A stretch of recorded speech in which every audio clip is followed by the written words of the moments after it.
नौजवान अस्सलाम वालेकुम हज़रत, एक सवाल पूछना चाहता हूँ। उम्मीद है कि आप बुरा ना मनाएंगे। आलिम दीन। वालेकुम सलाम बेटा, दीन के बारे में सवाल करना बुरा नहीं होता, बल्कि ज़रूरी है। जो चीज़ हमें नहीं मालूम वो हमें उलमाए कराम से पूछनी चाहिए। कहो क्या सवाल है। नौजवान हज़रत, आजकल नौजवानों में मास्टरबेशन का रुझान आम हो चुका है।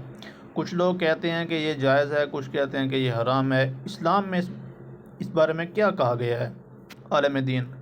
बहुत अच्छा सवाल किया बेटा। मुस्तज़नी के बारे में फ़ुक़हाए कराम की मुख्तलिफ़ आरा हैं, लेकिन ज़्यादातर उलमा इस अमल को नाजायज़ और बाज़ सूरतों में हराम करार देते हैं। नौजवान हज़रत, इसकी क्या दलील है। आलिम दीन। बेटा, कुरान करीम में अल्लाह ताला फरमाता है, तर्जमा, और वो जो अपनी शर्मगाहों की हिफाजत करते हैं सिवाय अपनी बीवियों या लौंडियों के उन पर कोई मलामत नहीं। ये आयत वाज़े करती है कि इंसान को अपनी शर्मगाह की हिफाजत करनी चाहिए और सिर्फ जायज़ तरीके से अपनी ख्वाहिश पूरी करनी चाहिए, यानी निकाह के ज़रिए। नौजवान। लेकिन हज़रत, कुछ लोग कहते हैं कि अगर निकाह मुमकिन ना हो और गुनाह में पड़ने का ख़दशा हो तो मुस्तज़नी की इजाज़त है। आलिम दीन। बेटा, फ़ुक़हा ने ऐसी मजबूरी की हालत में मुस्तज़नी को मकरूह करार दिया है, मगर ये कोई मुस्तकिल हल नहीं। नबी करीम सल्लल्लाहु अलैहि वसल्लम ने फरमाया, ए नौजवानों, तुम में से जो निकाह की इस्तात रखता है वो निकाह कर ले, क्योंकि ये आँखों को झुकाने और शर्मगाह की हिफाजत का बेहतरीन तरीका है। और जो इस्तात नहीं रखता वो रोज़े रखे, क्योंकि ये इसके लिए ढाल है। बुखारी और मुस्लिम। नौजवान। तो हज़रत, इस अमल से बचने के लिए क्या करना चाहिए। आलिम दीन। बेटा, सबसे पहले अल्लाह का खौफ पैदा करो और समझो कि ये अमल वक्ती तस्कीन ज़रूर देता है, लेकिन तवील मुद्दत में नुकसानदेह है। इसके नुकसान दर्ज झेल हैं।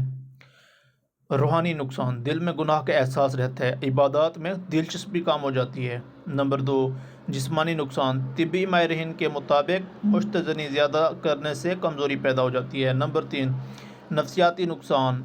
इंसान बेचैनी, शर्मिंदगी और एहसास गुनाह पैदा होता है। बचने के तरीके। नंबर 1, नमाज की पाबंदी। 5 वक्त की नमाज इंसान को बुरे आमों से रोकती है। नंबर 2, रोज़ा रखना। जैसा कि हदीस में आया है, रोज़ा नफ्स को कंट्रोल करने का बेहतरीन ज़रिया है। नंबर 3, अच्छी सोहबत। बुरे दोस्तों और गैर इखलाकी मवाद से दूर रहना। 4, मसरूफ़ ज़िंदगी। वर्जिश, मुतालिया और मुस्बत सरगर्मी में वक्त गुजारें। नंबर 4, निकाह की कोशिश करें। अगर मुमकिन हो तो जल्द निकाह करें ताकि जायज़ तरीके से ख्वाहिश पूरी हो सके। नौजवान। जज़ाकल्लाह हज़रत, आपने बहुत अच्छे तरीके से समझाया। मैं इंशाअल्लाह इन बातों पर अमल करूँगा और ख़ुद को इस बुरे अमल से बचाऊँगा। आलिम दीन। अल्लाह तुम्हें इस्तकामत दे बेटा। याद रखो, जो शख्स अल्लाह के लिए किसी बुरे काम को छोड़ता है, अल्लाह इससे बेहतर चीज़ अता फरमाता है।